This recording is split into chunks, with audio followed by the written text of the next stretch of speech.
Here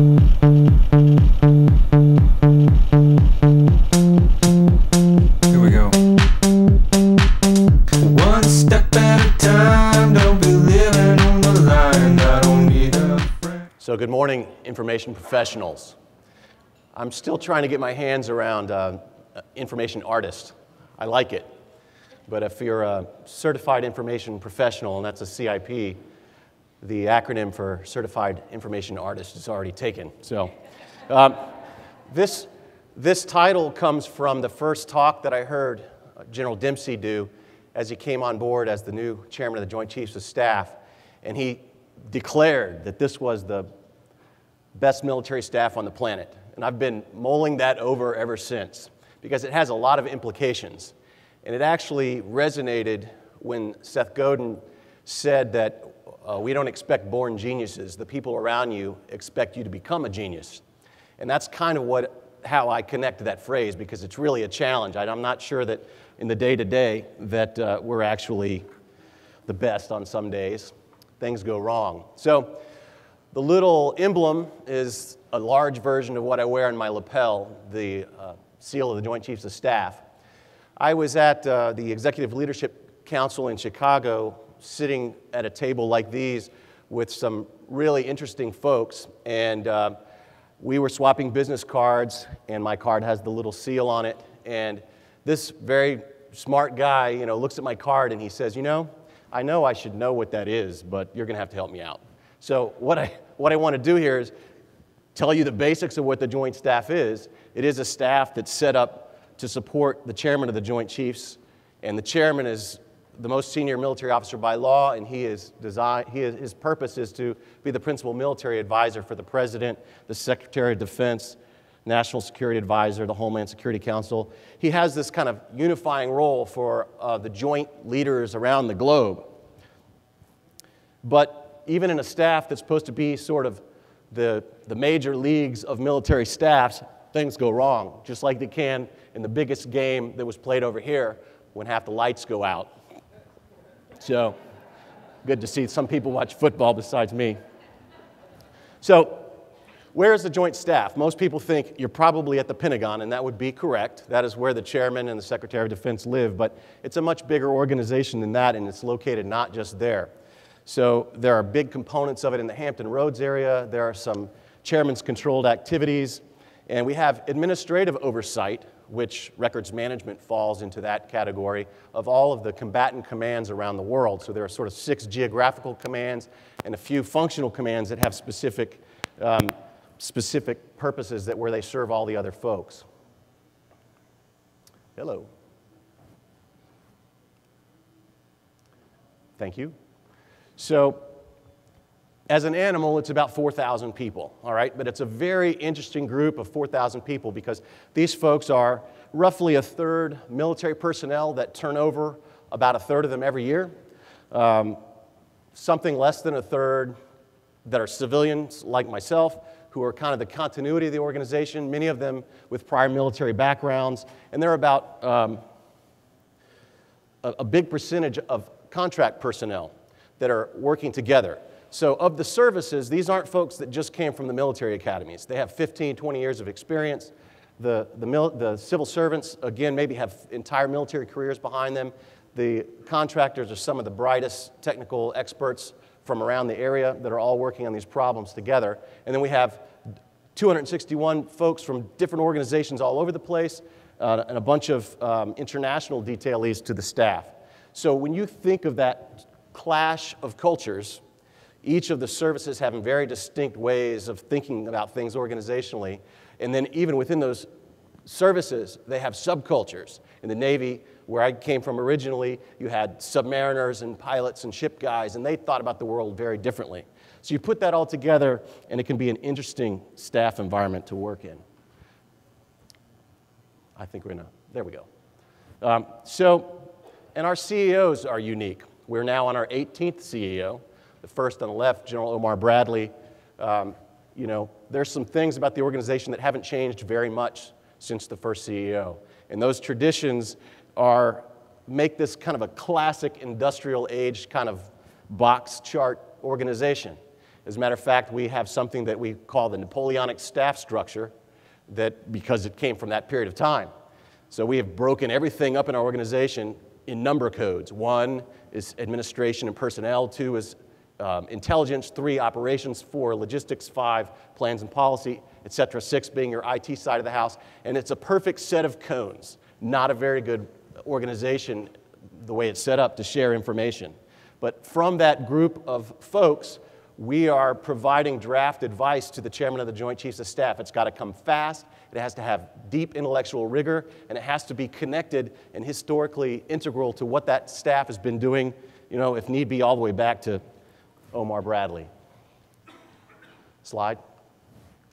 And this is kind of the overwhelming thing to me. Our theater, our portfolio, if you will, I mean, if I had a GIF, I would make it turn, but it's not just the land, it's a sea, it's under the sea, it's the space, the sky, and cyberspace all around the globe. So before I start breathing in and out of a paper bag, slide, thinking about the information connotation, slide please.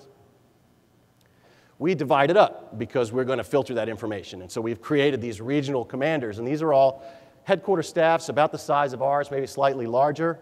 And you may have heard of these terms, central commands in the news a lot, but you have Pacific Command, Africa Command, Northern Command, Southern Command. We've divided up the globe and given them all a big staff. And they all have records officers, and they're just producing information at alarming rates. And I'm interacting on a personal basis with all those records officers, and we're trying to get a handle on that stuff. And then there's a few that just have specialties that are not geographically based, Special Operations Command, Strategic Command, and Transportation Command, that make this mix of about 36,000 plus people worth of headquarters staffs that are all working on their various portfolios. Slide.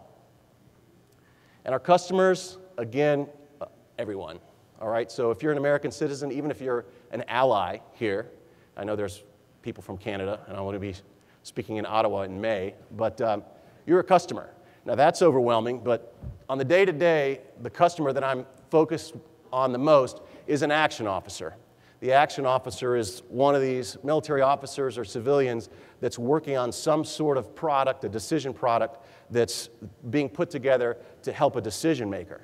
I don't even see the chairman, even though I'm around the hall from him very often, because I'm working mainly with the action officers on a day-to-day basis. Next. So for about the past 5 years, I go to the classes of new entering action officers, as we call them, our knowledge workers, and I talk to them about information management. I talk to them about our tools, which I'm not going to talk too much about right now, but when I connected the concept of best military staff on the planet with the idea of collaboration, I started to really think this collaboration term is a buzzword, and I don't think people really get it. So I started asking the classes, what is collaboration? And I wasn't getting a big league answer. I was sort of getting, it's people working together on problems. And I said, on the best military staff on the planet, I don't really think that's good enough. So, slide. I came up with a couple of ideas that help develop this concept a little bit more deeply in the mind of our new action officers. First off, I have this concept that if this is the best military staff on the planet, I imagine a kid about the age of this kid starts playing baseball. And he works his way through, Little League and into high school, and he plays college ball.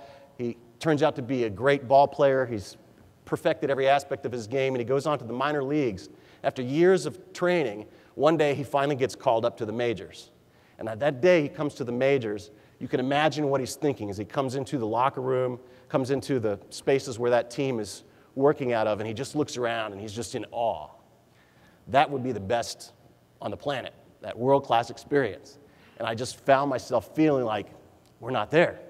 So I started to think about our standard for what we think is collaboration on the best military staff. And it came to mind something I saw on the news, a public interest story many years ago. A reporter was talking about this little boy who was supposed to be a genius. So the reporter is there with his microphone talking to the camera, and in the background you can see the little boy playing on the monkey bars. And he's describing the fact that this kid is a genius, and then it gets to the point where, let me show you. And the kid's over at the picnic table with him, and he's talking to the little kid, and he asks some softball little kid questions, and the kid gives great little kid answers. And then he asks this question: what is a collision? Click, slide, there you go. And out of the mouth of this little kid comes pure physics. And I thought about this and I said, this is how we need to think about collaboration. It's got to be more than, hey, we're just working together on a problem. Slide. But the interesting thing is that in the military, we work with these tight standards on stuff that we do technically all the time. But for some reason, in the information environment, we didn't have the same kind of high standard for how we collaborate. And I had a hard time, even with the mission of my own organization, which I defined as conserving our corporate memory of the organization for business use and statutory compliance. That takes a long time to explain to action officers who just got back from Afghanistan. They just don't, it doesn't resonate. Slide. So I started thinking, look, I'm not sure if I can give you a perfect discussion of what collaboration is good, but if I put it on a spectrum, then maybe you can understand what I'm talking about. And you can start to apply this to the way that you work and the way you handle information. So I kind of hypothesized, and I challenged people in the class to challenge me, and they never do, that the best collaboration is you have all the expertise on that given problem set in the room with all of the stakeholders and all of the explicit knowledge, data that's gathered from past workers who may be gone, unavailable, or, and you tackle the problem there. There are no tools. It's all face-to-face. It's going to be the fastest. You're going to come up with the best solution, and that would be sort of one side of the spectrum. So slide or click. And on the left side, click, is awesome. And then I start talking to the action officers about how they work every day.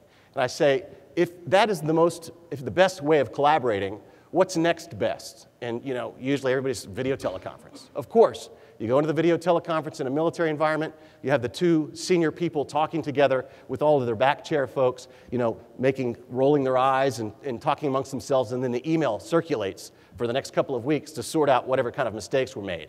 Okay, so let's take it one step further, get rid of the video, and now go to teleconference. It's real time, but who hasn't been in a teleconference where you have that little three-legged thing in the middle of the table, and as things start to get a little bit dicey, the senior person in the room you happen to be in reaches over and hits the mute button, and then you start to get your story straight, while the person on the phone is droning on and nobody's listening to them. All right? So you begin to break down that collaborative work, and again, the emails start to fly, and you have to correct what's said, and you missed what was being said. So let's stay in the real time, and we go to chat. Take out the tone of voice and everything else like that. I use chat for a lot of things in the office. It's very fast, but I have trusting relationships with the people that I'm chatting with. So we've gotten multiple steps away from that ideal collaboration, and then the next thing we do is we cross the Rubicon to email. And we've, deliberately or not, we've stepped away from real-time interaction. And if the chairman wants things fast and quality products, email is definitely not going to be the collaboration choice. So on the opposite end of the spectrum, click, sucks, all right? So I want to paint that picture in the minds of the action officer to get them out of email, to help them, start using real-time forms of collaboration. And we have a ton of them to offer, but they're uncomfortable with these forms of collaboration, and like it or not, they tend to go to where they're comfortable, and they waste a lot of time, and they degrade the quality of the work that they're doing. And for years, the military just throws more bodies at the problem. We're not going to be able to do that. So we have to be working smarter and not harder. Slide. So I convinced myself collaboration is, in fact, a buzzword. This is a great book. I recommend it. I like the concept of disciplined collaboration, but it's a buzzword. Slide. So when I was working in a new knowledge management initiative that we've got going on, and we're starting to talk about this, we sort of had this group idea that we need to get rid of those kind of buzzwords and just say, look, we're going to make your job easier, simpler, faster, and yeah, we still have to do this, business use of information and statutory compliance, but you don't need to be bothered. You have a job to do, and we need to make it easy for you. Slide. So this is the vignette about one of the ways that we help the action officers find information. We have this organization that goes back to World War II, and our information is everywhere. We have 3 networks that we're on, an unclassified, a secret. We share the intelligence community's top secret network. We have paper files. We have stuff at the National Archives, stuff at the Washington National Records Center. And of course, we have our colleagues all over the globe. And you have an action officer who comes into a portfolio, and they're dealing with a problem, and they have no idea where to begin. We've given them a quick week-long course on how to use the workflow tool, some basics on our portal, and now, here you go. And they may not even have the problem that they're working on in their personal professional history. So we decided to start getting out of the classic records management role and making the records that we manage, hopefully well, into a service that we provide to those workers. We created a place on our portal you can get to with a single click, and you can email a bunch of people, this is what I'm looking for. And we're going to get back to you as a human as rapidly as possible, invite you into a chat room if you want to, but we're going to stick with you until we've found what you're looking for and provide it to you via hyperlink, and we'll hopefully turn that around lickety-split, or we've determined that that information you're looking for doesn't exist, or we've passed you off to somebody that can help you better than us. And I've told my, classic records folks, whenever one of those requests comes in, that's your new #1 priority. Put the boxes down, put the electronic whatever management you're doing away, and help a human. And they jump on that because helping people is very satisfying.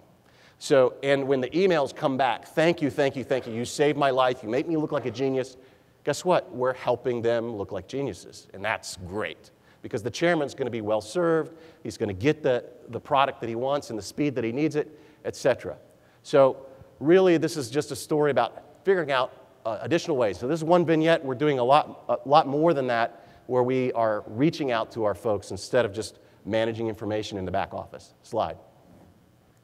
So as we first are helping from the back office kind of virtually, the movement where we're heading is getting out of our office and meeting with organizations, helping them with sort of information management things, with their taxonomies and things like that. But also if there's a crisis management team, we are on call to help you get set up. People converge around whatever the crisis du jour is, and there's many of them going on constantly in the joint staff. We'll help them set up their processes, capture their information so that then when they stand down, we've got all the good stuff and we can get to it later on. And then we try to model, and help them kind of change the way that they work. Does anybody have a closet that looks like that? I'm sure that your hard drive or whatever you store information doesn't, but that's the goal. It's a goal. All right, slide. So the classic knowledge management, people process technology thing, what I've come to realize over the past few years is that we do technology pretty good on the joint staff. We've usually bought Cadillac tools, and we actually do processes very well, but we have not been very good at the people part. So I think we need to focus more on that. Slide. And there's my Steve Jobs, because it's really true that we're trying to create a work environment that works for the people, that they can find what they're looking for, they can get their job done, and they can go on about their lives so that they don't have to work harder instead of smarter. And it really is a classic connection of our systems of record with systems of engagement. Slide. So some symbols of different tools that we use and some of our partners use. And there are systems of record, and there are sort of systems of engagement, the more social tools, but you can't get lost on these slides with all these applications. Click, build. It's really a people thing. It's really about learning your organization by getting out into it and understanding all those subcultures and what they need and what their information requirements are, and figuring out how can I use this suite of tools and this well-managed information that I'm working on every day to help the organization get better. Slide. So what's changed in the way workers and managers need to evolve? I mean, it was well presented by Thornton. Slide, or click, please. Everybody has to be multiple discipline focused in the information professional realm. You need to understand the whole information, because you can't understand how to serve somebody in your organization if you don't understand what they need. As supervisors, click, you need to be able to build synergy across your organization. You need to be able to pull the IT people together, the records people together, the legal people together. You have to be able to do that. You have to have personal relationships with them. And in an organization where even those people are changing periodically as people cycle through, it's a nonstop effort. And you have these classic personalities that clash. The records management folks, the basement dwelling sort of box pusher type, not very outgoing personalities. I'm being stereotyping here, but then you have the IT folks who are panned on Saturday Night Live as the IT guy, that are condescending and what have you. You've got to bring all these people together, and you've got to get the best out of them, because otherwise the organization is not going to perform at the way it needs to in this high data environment. Next. So, but there is some classic sort of thing that hasn't changed. It really is all about efficiency, getting the best possible advice, draft advice up to your senior leadership so that they can make decisions with the fewest resources as fast as possible. It's not really a new thing. Slide. So I talked about everyone, and I talked about our closest customer being an action officer, and then further downstream you get to the chairman. But between everyone and the chairman are our armed forces. And if we do our jobs well, then they will benefit, and if we do them poorly, then they will be negatively impacted. Slide.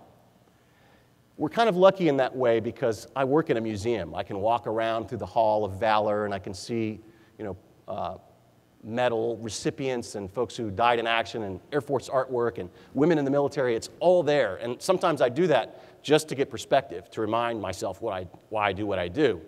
But I know that in your own organizations, people are counting on you. They're counting on you to help them find information. Your families are counting on you to be an information professional that can, take care of them. And so we have similar goals. Maybe our motivations are slightly different, but I challenge you that raising the bar and what it means to collaborate and how to convert the way you do information into a service within your organization is really a part of how things are changing. Slide. This slide is now dated, but and I think we only have a couple minutes. So happy to take questions. One more slide. But if you really want to talk about this, slide please. I'm serious, please contact me. Come to the Pentagon, we can have coffee. If you can't get into the Pentagon for some reason, I will meet you outside the Pentagon and have coffee with you. And I will talk in detail about our tool woes and the things that we've learned about the various tools we've used through the years, the new tools that we are going to, et cetera. So. There's some nice park benches outside of the yeah. Pentagon. Any questions? We probably have time for two. Oh, there's one way over there. Do you have a loud voice, or can I get there? While I'm walking, why don't I be selfish and I'll ask Mark something. How are you handling the BYOD demands? It's an interesting question because we have the old BlackBerries. We have enterprise email now with DISA, and so on both our secret and unclassified side. And some people like BlackBerries. I'm not a big fan. I have my iPhone. I usually have my desk phone transferred to my personal cell phone, not my BlackBerry, because I like it better. I can access my unclassified network with my ID card at home, and I have a VPN laptop. So right now, there's not federal people aren't traveling very much. All travel's been frozen. I'm here on my own dime. The furlough letters will go out tomorrow. So those civilians will be working 4-day weeks probably till the end of the fiscal year and getting paid for 4 days. So, but I think we're going to just evolve into it. And my interactions with the IT side of the house is to ensure that we're ready. When the workforce is ready, that we're ready. And I think that we're headed there with some of the tools that we're looking at. So I think we'll be fine we're certainly going to become mobile consumers of data, albeit at a slightly slower rate than if you work at Box or something like that. Thanks for your talk, Mark. I thought it was really interesting, and also the way you framed your team's work to provide a service is, exactly the way I think we should be thinking. I just wondered, with knowledge sharing, it's obviously a two-way thing. You've got to source that knowledge, and I wonder what sort of things you do to incentivize people to share the knowledge you're having to give out, because that's this thing we struggle with everyone got their own motivations, they're all busy, right. Everyone's resource constrained, and either getting explicit or implicit knowledge is very difficult. And incentives kind of are often based on annual reviews or whatever, but is that sort of stuff you get involved with, or have you helped implement them? It's a good question, especially in an organization where people routinely work outside of the area of expertise that they've been working on for the past several years. And I always get this feeling. When I first showed up at the Joint Staff in 2000 as an active duty military guy, I ran into an old friend, another Navy helicopter pilot, and I asked him what are you working on? He said, I'm working on the new Afghan army. I just got back from Kabul. I'm like, why in the world does that happen? Because how we plug and play our workforce creates a situation where you're just not the right person for the job, and the right person is somewhere in the organization. And so I've been simply socializing the people finder on our SharePoint, you know, but that is based upon people inputting their areas of expertise into their profile page, and we're so new with SharePoint that we haven't mandated that yet. So I'm kind of throwing that out there, and as people play with that, they're like, wow, I can find an expert and potentially save weeks of fumbling around looking for explicit information when somebody that just came from there is here in the building. And people will usually help. I mean, if you call them and say, hey, I see that you have expertise in, you know, tribal jirgas or whatever the issue is, they're not going to hang up on you, you know. So it's a matter of slowly changing the mindset. You know, we have, from the explicit standpoint, I want to capture and make everything findable. So that's nothing that our workforce has to really worry about. We need to architect and build our systems such that they can just work, and we're capturing and making it as easy as possible that, you know, they tag and the stuff is findable.